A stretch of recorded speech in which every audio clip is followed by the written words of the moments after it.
বলছিলাম ভালোবাসার চূড়ান্ত পর্যায়ে হচ্ছে অনুসরণ। রাসূলুল্লাহ সাল্লাল্লাহু আলাইহি সাল্লামকে চূড়ান্ত পর্যায়ে ভালোবাসতে হবে। ভালোবাসার চূড়ান্ত পর্যায়ে অনুসরণ, আমাদেরকে ইত্তেবা করতে হবে রাসূল সাল্লাল্লাহু আলাইহি সাল্লামের। যেহেতু মসজিদে মহিলা মুসল্লি রয়েছেন, মহিলা সাহাবীরা কিভাবে রাসূলুল্লাহ সাল্লাল্লাহু আলাইহি সাল্লামের অনুসরণ করতেন, অনুগত্য করতেন, কথার সাথে সাথে কিভাবে মানতেন।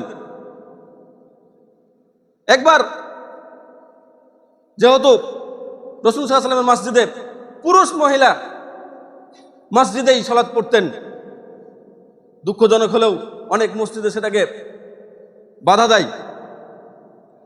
রাসূলুল্লাহ সাল্লাল্লাহু আলাইহি ওয়াসাল্লাম সালাত পড়ে বাইরে বেরিয়ে আসেন, তো দেখছেন পুরুষ এবং মহিলা রাস্তা দিয়ে হেঁটে যাচ্ছেন সংমিশ্রণ হয়ে, পুরুষ মহিলা সংমিশ্রণ হয়ে হেঁটে যাচ্ছেন। রাসূলুল্লাহ সাল্লাল্লাহু আলাইহি ওয়াসাল্লাম মহিলাদেরকে বললেন, তোমরা পিছনে হটে যাও। এ কথা বলার পর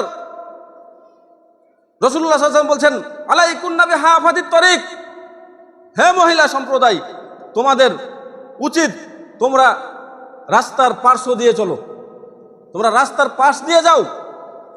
ফাকানাতিল মারআতু তালতাসিকু বিজ্জিদার, মহিলারা তখন দেওয়াল ঘেঁষে ঘেঁষে হাঁটতে লাগলেন। আল্লাহ রাসূল যখন বলেছেন তোমরা রাস্তার পাশ দিয়ে হাঁটো, মহিলারা তখন দেওয়াল ঘেঁষে ঘেঁষে হাঁটা শুরু করলেন।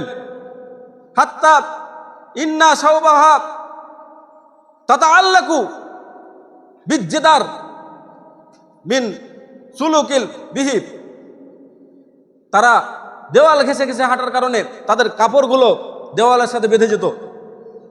আমরা জানি সে সময় দেওয়াল মানে বিভিন্ন ওই খেজুরের পাতা, ডাল, এইগুলোতে করা থাকতো। এমনভাবে রাসূল সাল্লাল্লাহু আলাইহি ওয়াসাল্লামের অনুসরণ করতে লাগলেন, সাথে সাথে তারা রাস্তার পার্শ্ব দিয়ে দেওয়াল ঘেঁষে ঘেঁষে হাঁটা শুরু করলেন, তাদের কাপড়গুলো দেওয়ালের সাথে বেঁধে যেত। দেখেন রাসূল সাল্লাল্লাহু আলাইহি ওয়াসাল্লাম বলেছেন যে আলাইকুন্না বিহাফাতিত তরিক, তোমরা রাস্তার পার্শ্ব দিয়ে হাঁটো।